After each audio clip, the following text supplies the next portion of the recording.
जय हिंद भाई लोग। सबसे पहले तो इंडिपेंडेंस डे की हार्दिक शुभकामनाएं आप सभी को। करीब 200 साल अंग्रेजों की गुलामी के बाद काफी संघर्ष, बलिदान और हिंसा से हमें आजादी मिली है। आज हमारे देश को आजाद हुए 79 ईयर्स हो गया है। पर क्या हम आजाद हैं? क्या हम आजाद है गरीबी से, या क्या हम आजाद है जातिवाद से? क्या हम आजाद है भूखमरी से? एंड क्या हम आजाद है अपने एक्सप्रेशन रखने के लिए regarding any political matters? Well, ये सोचने वाली बात है। एंड आज का वीडियो भी इसी टॉपिक से रिलेटेड है कि कौन से ऐसे रैपर्स हैं जिन्होंने गवर्नमेंट या फिर सिस्टम के अगेंस्ट में अपनी आवाज को उठाई है, चाहे वो कोई भी पॉलिटिकल पार्टी या फिर गवर्नमेंट सिस्टम हो। सबसे पहले तो मैं ये क्लियर कर दूं कि ये किसी भी पर्टिकुलर पॉलिटिकल पार्टी को टारगेट करके ये वीडियो नहीं बना रहा हूं मैं। जैसा कि हम जानते हैं कि हर स्टेट्स में अलग अलग पॉलिटिकल पार्टीज रूल करती है, तो ये होल टोटल एक पॉलिटिकल माहौल को लेके मैं ये वीडियो बना रहा हूं ताकि मेरे जैसे जो यंग लोग हैं और जो आने वाली यूथ है वो जान सके कि अपने देश में क्या हो रहा है। हिप हॉप हमेशा से ही एक रिबेलियस आर्ट फॉर्म रहा है। हिप हॉप का जो बेस है वो अत्याचार के खिलाफ आवाज उठा के ही बना है। बैक इन द डेज जब ब्लैक लोगों पे अत्याचार हो रहा था यूएस में, जब उन पे गरीबी और भेदभाव हो रहे थे, तो ये आर्ट फॉर्म जिसे हम हिप हॉप कहते हैं वो फॉर्म हुआ। हमारे देश में अब रैपर्स की कमी नहीं है। आई बेट तुम जिस भी शहर से ये वीडियो देख रहे हो वहां का नाम यूट्यूब पे डाल के सर्च करो, बहुत रैपर्स मिल जाएंगे। कोई अपना हसल बता रहा है तो कोई अपने घर की कहानी सुना रहा है, कोई भांग चरस गांजा बता रहा है गानों में तो कोई दारू। पर ऐसे कितने आर्टिस्ट हैं जो अपने देश में हो रहे प्रॉब्लम्स को एक्सप्रेस कर रहे हैं? 100 में से एक या दो, या 1000 में से एक या दो बोल सकते हैं। पर क्या वो एक या दो जिन्होंने आवाज उठाई है, क्या वो लोग आज फेमस है या लोग उन्हें जानते हैं ज्यादा? और जो फेमस है वो सिस्टम के खिलाफ आवाज उठा रहे हैं, और जिन्होंने उठाया है क्या वो आज हमारे बीच में जिंदा है? ये सब सोचने वाली बात है और आर्टिस्टों को ज्यादातर ये सब चीजें भी अपने गानों में बताना चाहिए, रादर देन सेइंग कि मेरी बंदी बेस्ट है या अगले की खराब है। वेल, चैनल पे नए हो तो सब्सक्राइब करना। एंड अब हम जरा शुरू करते हैं इस सेंसिटिव टॉपिक को इन आवर वीडियो। हो सकता है कि इस वीडियो से मुझे काफी हेट मिले, but anyways it's an open platform, you can criticize me and अपना पर्सपेक्टिव आप खुल के बता सकते हो कमेंट्स में। तो पहले उस हॉट टॉपिक की ओर चलते हैं, rapper who raised voice against government. और पहले तो मैं एक रैपर के बारे में बताता हूं जो एक्चुअली में अभी एक बहुत बड़ी मुसीबत में फंसे थे सिस्टम के साथ, और ये मैं क्यों बता रहा हूं आगे आप समझ जाओगे। वैसे अपने को पता है कि डीएचएच कम्युनिटी बाकी किसी भी जॉनर्स के मुकाबले काफी एक्टिव है एंड सपोर्टिव भी रहती है अपने अपने आर्टिस्टों को लेके। सो मैं जिस आर्टिस्ट की बात कर रहा हूं उस आर्टिस्ट का नाम है वेडन, और वेडन सीधा साउथ से बिलोंग करते हैं।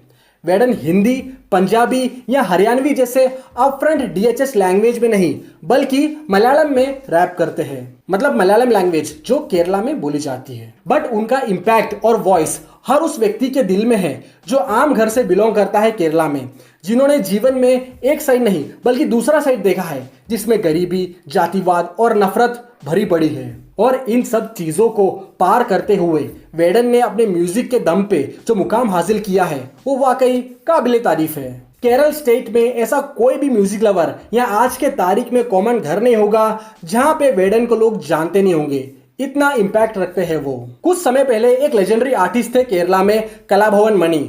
उनके बाद ऐसा इन्फ्लुएंस जनरेट करने वाले व्यक्ति है वेडन।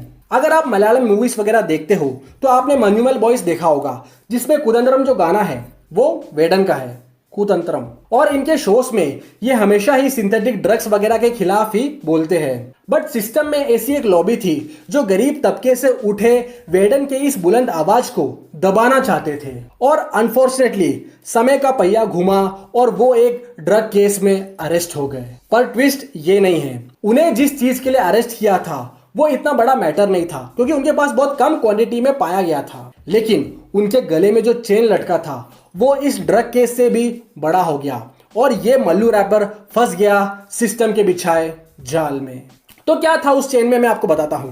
उस चेन में एक टाइगर का दांत था जो उनको किसी एक फैन ने गिफ्ट किया था, लेकिन सेम टाइप का चेन एक बड़े मलयालम मूवी स्टार के पास भी था जो एक मिनिस्टर भी है। उस मूवी स्टार पे कोई कार्रवाई नहीं हुई, सिर्फ इस रैपर वेडन पे कार्रवाई हुई, और जेल, कोर्ट कचहरी। क्यों? क्योंकि इस रैपर ने सिस्टम के खिलाफ आवाज उठाई थी। इनके जो फैंस हैं उनका कहना यह है कि इन्होंने दलित और पिछड़े लोगों की आवाज उठाई, इसलिए सब फजीते हुए। एक तरफ लोगों का यह कहना है कि इन्होंने केंद्र सरकार के खिलाफ बोला, प्राइम मिनिस्टर मोदी के खिलाफ बोला बेसिकली। वहीं वेडन का पक्ष और सवाल यही है कि क्या उनको हक नहीं है, क्या संविधान उन्हें यह अधिकार नहीं देता है कि ये अपने आप को एक्सप्रेस कर सके। कास्ट के खिलाफ गलत बोलना या किसी रिलीजन को गलत बोलना सही नहीं है, लेकिन अपने लोगों के इंसाफ के लिए तो बोल सकते हैं ना। अपने डीएचएस में भी कुछ ऐसे रैपर्स हैं जिन्होंने स्ट्रांगली गवर्नमेंट और सिस्टम के खिलाफ आवाज उठाया है, जैसा हर एक आम आदमी को अधिकार होता है वैसे ही, बस अपने गानों के थ्रू। उस टॉपिक पे हम जरा आएंगे, उससे पहले हम जरा यूएस का सीन समझते हैं, जहां हिप हॉप रेवोल्यूशन फॉर्म हुआ है और वहीं से पूरे दुनिया में ये चीज फैला है।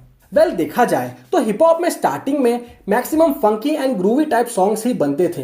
Run DMC and LL Cool J जैसे आर्टिस्ट काफी कमर्शियल थे उस टाइम पे, बट कुछ ऐसे आर्टिस्ट आए जिन्होंने ओपनली गवर्नमेंट एंड सिस्टम पे सवाल खड़ा किया। 1981 से लेके 1989 के दौरान रोनाल्ड रेगन प्रेसिडेंट थे यूएस के। उनको ice-T, KRS-One and public enemy ने क्रिटिसाइज किया था अपने गानों में। फिर बिल क्लिंटन, जो कि काफी फेमस प्रेसिडेंट थे यूएस के, उनके सरकार को भी क्रिटिसाइज किया टूपाक और आइस क्यूब जैसे लेजेंडरी रैपर्स ने। आइस क्यूब के गाने गेटो वेट में आप सुन सकते हो कि कैसे वो सरकार को क्रिटिसाइज कर रहे हैं एंड सवाल कर रहे हैं। लेकिन सिस्टम के खिलाफ बहुत भयानक आउटरीच अगर किसी ने शो किया है तो वो है the world's most dangerous group NWA। इन्होंने हुड में पुलिस के अत्याचार को देखते हुए एफ द पुलिस जैसे गाने बनाए, जिससे सही में काफी कंट्रोवर्सी हुआ था उस टाइम। बट यूएसए में फ्रीडम ऑफ स्पीच राइट का यूज सही तरीके से NWA वालों ने किया है।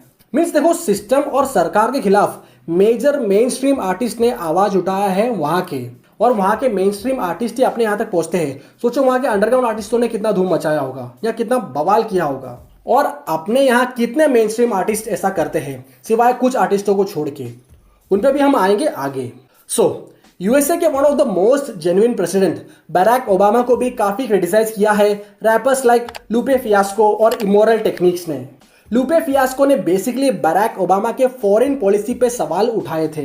सोचो किस लेवल पे वो लोग पॉलिटिकली एक्टिव है कि विचारधारा या जात धर्म नहीं बल्कि सरकार की विदेश नीतियों पे सवाल कर रहे हैं। और डोनाल्ड ट्रंप के खिलाफ तो खैर बड़े बड़े रैपर्स ने डिस निकाला है direct. Big names like Eminem, YG, Nipsey Hussle, Snoop Dogg, Mac Miller, J Cole etcetera, इन सब ने डिस किया है डोनाल्ड ट्रंप को वन वे और अनदर। फिर अपने कानिये भैया ने तो हद पार कर दी। उन्होंने लाइव टेलीविजन पे ये बोल दिया कि जॉर्ज बुश को यूएसए के ब्लैक लोगों की परवाह नहीं है। May end up being the most tragic loss of all. George Bush doesn't care about black people. Please call. And even George Bush ने भी इस चीज का पब्लिकली आके जवाब दिया, ना कि कानी के घर कोई पार्टी के कार्यकर्ता गए और जाके तोड़फोड़ मचा दिया या उनके घर पे कोई रेड वगैरह हो गया, ऐसा कुछ भी नहीं हुआ।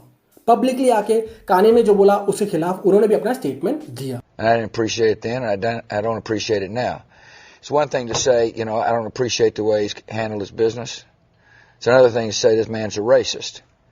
इसी ओपन क्रिटिसिज्म और डिबेटिंग सिनेरियो का ही फ्रीडम हमें डेमोक्रेसी देता है। लोकतंत्र या डेमोक्रेसी सिर्फ सोशल स्टडीज के एक चैप्टर के तौर पे ना देखा जाए, बल्कि आने वाले बच्चों को हमें यह सिखाना पड़ेगा कि उस चीज का असली मतलब क्या है। अपने यहाँ पे ऐसे कौन से रैपर्स हैं जिन्होंने सिस्टम और सरकार के खिलाफ अपनी आवाज उठाई है। आवाज उठाना मीन्स ये नहीं कि तुम खामखा किसी के प्रति विरोध दिखाओ या डिस करो, कोई जेन्युइन कारण होना चाहिए। ऐसे तो बहुत सारे आर्टिस्ट हैं जिन्होंने अपने प्रोटेस्ट को शो किया है अपने गानों के थ्रू।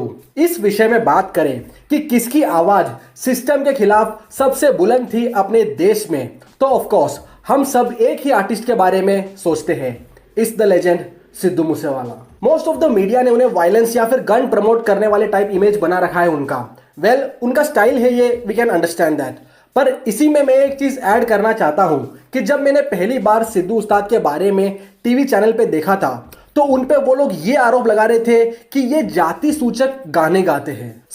जैसे मैंने बताया आप लोगों को कि अपने लोगों के बारे में या अपने समाज के बारे में या अपने बिलीफ्स के बारे में आप बिल्कुल फ्लेक्स कर सकते हो, पर चीजें कहाँ गलत होती है कि आप पर्टिकुलर किसी समाज के खिलाफ या किसी के बिलीफ के खिलाफ बोलो। और सिद्धू उस्ताद ने किसी के भी विचारों को हर्ट नहीं किया है। इवन हर धर्म जात के लोग उनके फैंस हैं। सो मीडिया एक अलग ही की रोल प्ले करता है किसी पर्सपेक्टिव को बिल्ड करने में। और अपने यहाँ की मीडिया की हालत आप खैर जानते ही हो अभी के कंडीशन में। इसी बात को सिद्धू उस्ताद ने अपने गाने 295 में बताया भी है, जो कि उनके कैटलॉग में one of the most influential गाना है। प्लस SYL जैसे इतने खतरनाक मुद्दे बताना अपने गानों में और किसान आंदोलन में अपफ्रंटली हिस्सा लेना, तो आप समझ जाओ कि उस अकेले व्यक्ति ने पूरे सिस्टम को कितना हिला रखा था। और US जैसे अपने यहाँ भी सरकार की पॉलिसी के खिलाफ अपने रैपर्स ने टिप्पणी दी है। जैसे एमिवे ने ड्रॉप किया था काला धन, जिसमें उन्होंने डीमोनेटाइजेशन के बारे में बताया था कि नोटबंदी का क्या सीन है अपने स्टाइल में। और डिवाइन भी इस चीज में पीछे नहीं है।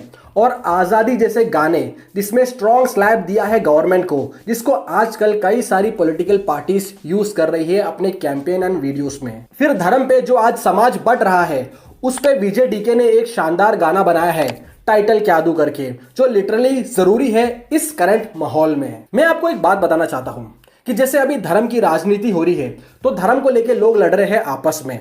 तो इसके बाद हमें क्या सुनने को मिला कि लैंग्वेज यानी भाषा को लेकर लोग लड़ाई कर रहे हैं। तमिल, मराठी, बंगाली, कन्नड़ा, हिंदी।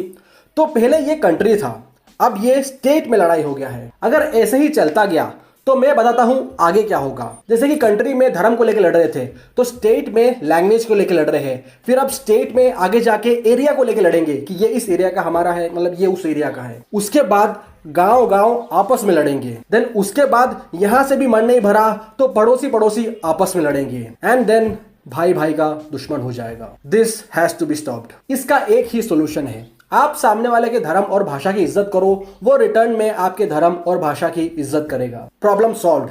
बस इतना ही हमें फॉलो करना है कि we have to show respect for the fellow citizen. थोड़ा डिफरेंट टॉपिक हो गया है, but we have to speak about this. मैं ऐसा कोई महान बुद्धिजीवी या पॉलिटिकल एक्सपर्ट नहीं हूं, ये बस मेरा पॉइंट ऑफ व्यू है जो एक आम आदमी की तरह मैं आपके सामने रख रहा हूं। वेल, अपने टॉपिक पे अगर हम आगे बात करें तो ये CAA और NRC जब हुआ था तो रफ्तार ने स्टेज पे एक कॉन्ट्रोवर्शियल स्टेटमेंट दिया था। से पहले एक बात बिल्कुल सीरियसली क्लियर कर रहा हूं, चाहे कल करियर चले चाहे ना चले, कोई दिक्कत नहीं। इतना कमा लिया है कि एंड तक भूखा नहीं मरूंगा। इस इंसान का नाम है अर्शन। ये मेरा ऐसा ख्याल रखता है कि कोई मेरे को धक्का भी नहीं मार सकता। अगर इसको कोई देश से निकालने की बात करेगा ना तो सामने गोली खाऊंगा। बहन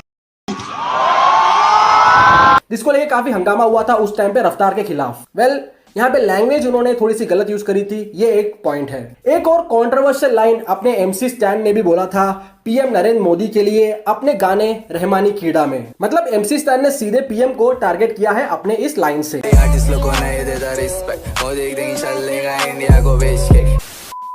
इवन अपने कृष्णा का एक सॉन्ग है आई गेस, जिसमें उन्होंने ये बोला है कीचड़ से निकला कमल ये, कभी था ना हाथ ना साथ नो गवर्नमेंट। जिसमें लोग ये कह रहे हैं कि कांग्रेस को डिस किया है $साइन ने। एंड हरियाणवी म्यूजिक में भी बहुत सारे आर्टिस्टों ने प्रोटेस्ट शो किया है गवर्नमेंट और सिस्टम के खिलाफ। एंड इस पे अभी हम एक प्राइम एग्जांपल देख सकते हैं डांडा न्योलीवाला। डांडा न्योलीवाला ने अपने गाने 26 किसान में सेंट्रल गवर्नमेंट को टारगेट किया है। इवन डांडा भाई का एक पुराना पॉलिटिकल पॉइंट ऑफ व्यू वाला वीडियो भी अभी बहुत वायरल हो रहा है। देन विरोध, 100 RBH, स्वदेशी crew from Mumbai, MC Altaf, शून्य, गबरू, इन सब ने अंडरग्राउंड में भी अपने गानों में सिस्टम के ऊपर पॉइंट्स उठाए हैं। इवन कई सारे नॉर्थ ईस्ट के रैपर्स ने भी अपने गानों में गवर्नमेंट द्वारा किए गए अत्याचार पे बोला है। सो कश्मीर से लेकर कन्याकुमारी तक ऐसे कुछ आर्टिस्ट हैं जिन्होंने सवाल उठाया है अपने म्यूजिक में, जिससे आने वाले जनरेशन के माइंड में एक सही पॉलिटिकल अवेयरनेस आएगी जो बहुत जरूरी है।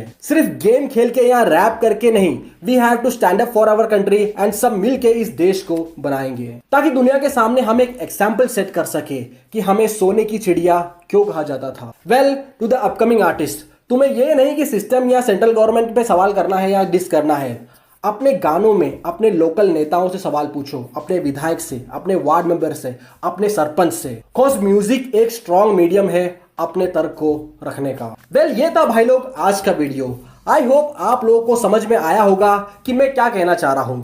सो इस 79th इंडिपेंडेंस डे पे सभी शहीदों को अपने मन में श्रद्धांजलि अर्पित करते हुए हम एक नई शुरुआत की ओर कदम बढ़ाते हैं। Love, peace and respect to all of you. तो मिलते हैं अगले वीडियो में, तब तक के लिए अपना ख्याल रखना, अपने घर वालों का ख्याल रखना, इंटरनेशनल आर्टिस्ट को सुनना और अपने लोकल नेताओं से सवाल पूछना हक से।